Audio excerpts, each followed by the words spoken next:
This is a professor, CBMG PhD, and today's Wednesday, March 10th, 2010.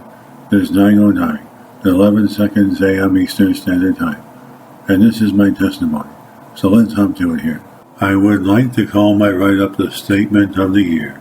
I am writing with experience around psychiatry science, computers, and molecular microbiology, and on a mission to further my investigations into the horrible abuse, brute force, and barbaric treatments of psychiatry. In my experience, mainly at North Bay Psychiatric Hospital and throughout Canada, Ontario, my devastating experiences and stays at psychiatric facilities, often witnessing patients being physically and mentally tortured by ward staff and psychiatrists in many different forms. A great number of nurses only had a couple weeks of training upon completion of 8 months of college for RPN.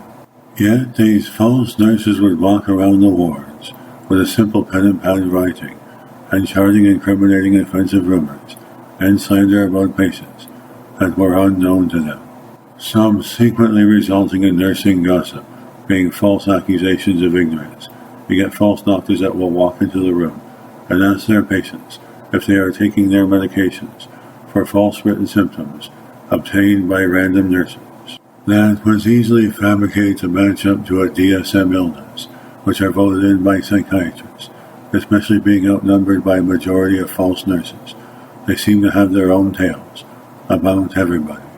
While patients are forced to take dangerous and life-threatening prescriptions upon arrival in hospital, regardless of physical legitimate diagnosis, after a layman fake 72-hour assessment, patients are all ordered to take powerful mind-altering, damaging psychiatric prescriptions, regardless on how well they present themselves. Incarcerated against their will under the isolation of the psychiatric institutions, involuntary patients are forced to take these brain-damaging and deadly brute treatments, which result in painful, long-standing, and most times permanent suffering side effects. A lot of patients are also forced to take shock treatments, which cause permanent brain damage, and then result in these painful barbaric treatments and prescriptions.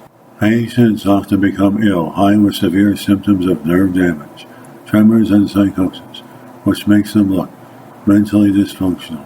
In result of this psychological and physical image, false doctors will reinforce even more powerful cocktails of deadly prescriptions and brain-damaging shock treatments. I'm an expert witness in this particular field. I witnessed psychiatrists overprescribing to co-patients until they collapsed and died of heart attacks. And the reality of this typical real-life practice of injustice and inhumane barbaric treatments went on for many decades, which often led normal and healthy people to premature aging, leading to premature deaths. I often witness normal and healthy people die of heart attacks because of the collapse and nerve damage and the stress psychiatric drugs have on the heart, body, and brain. Overprescribing also caused patients tons of health problems, memory loss due to shrinkage of the brain, also known as hole in the head, and eventually stroke, cardiovascular problems, heart attack, then death. In result of the impact of damaging psychiatric drugs, patients often complain of tremors, PPS, which cause nerve damage, brain and body, involuntary twitching in the face and body with uncomfortable, painful feelings in parts of the face, head, and body, making them look sick. We do not deny people will typically experience emotional problems throughout their lifetime, but unless there is real medical evidence of conditions or cures. Why are psychiatrists classifying every human behavior as disease and calling themselves real doctors without preliminary biological tests or scientific evidence? As there has never been a proven scientific study to diagnose whether mental health is gene-related, ever, nor has there ever been any preliminary studies to prove there is a biological chemical imbalance in the human brain. False doctors play with drugs they do not understand for one quick and dirty simple reason. They are not in this particular field for the help of the people. Psychiatrists are simply in the lucre of the profits, control, and narcissistic megalomania. False doctors murder and cause serious illness in normal, healthy people in the name of helping them. 80 million school children in the world forced into psychiatry and put on the psychiatric drugs. Common sense tells us that these are the biggest scams taking place on a global scale. False doctors are bought and paid by the pharmaceutical companies to market their drugs, one of the biggest scams in the modern generation, yet many more to come if they are not stopped. The medical industry owned the technologies to cure the sick, had been known for decades, and in full-scale availability. Why do governments want to fix everyone on a drug permanently? Because false doctors and pharmaceutical companies are highly profitable. It is big business to market pharmaceuticals. I was also reading in the local newspaper, and this scam is getting to the point of traumatic outrage. Professors for colleges are currently brainwashing college students to promote mental health by manipulating and persuading children to participate in a mental health questionnaire for a video competition to win prizes in order to label the youth with a mental disability. Reason being the school board gets $500 a month for every child that has a learning disability or psychiatric diagnosis. What do you know? Money really does grow on trees.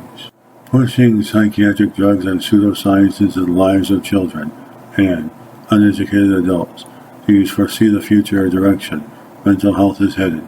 They are now trying to market pharmaceuticals by brainwashing kids, false labeling, and then drugging them. Everybody knows that even adults are being pumped with misinformation today. Nobody wants to hear the truth, because the truth hurts, doesn't it? But the truth also stands tall. Nobody does thorough examination nor homework. They just instantly and carelessly judge.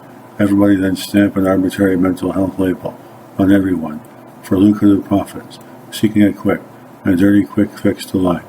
I believe for public ridicule, it is a way to discredit, marginalize, control, and dominate the layman, especially the vulnerable, children, and the elderly, for full profits. Health care is misleading, especially when it comes to children. Let's allow children to label themselves, instead of saying, for example, a child has ADHD. Let's say they are just a kid, and allow their brains to develop naturally, freely and eloquently, without drugs, chemical lobotomies, and brain damage. I was also a child victim of psychiatric abuse, forced isolation, forcible confinements, drugging, and mental abuse from staff nurses, psychiatrists, and psychologists. And from this I know that these labels can do a lot of damage, following you around throughout your entire lifetime. I wish I could go back in time to stop the abuse from happening, but my mind has already underwent psychological, physical damage, and brain shrinkage. My body suffered stress from gaining weight, feeling tired all the time, which halted my career and damaged my reputation, especially stigmatizing my family and friends. I am worried about longer-term effects of these psychiatric drugs, such as not being able to reach my maximum potential, causing me eventual organ damage. Brain damage, premature aging leading to premature death, especially when my goal since childhood was to live up until 150 years old. Thank you for listening. I appreciate it so much. My hope is that you can find value in my story, hopefully restore human dignity, peace, tranquility, for the future of perseverance, and a long, healthy quality of life. This video was created for educational purposes only. Codename Will, Professor Christopher Brunet, Leader of Research, Scientist, Ufologist, Psychic, Computer Programmer, Computer Technician, Philanthropist, Writer, Mathematician, Artist, Photographer, Film Producer, Chef, Animal, and Nature Lover. Passion, World Peace. This is a Professor, CBMG, PhD.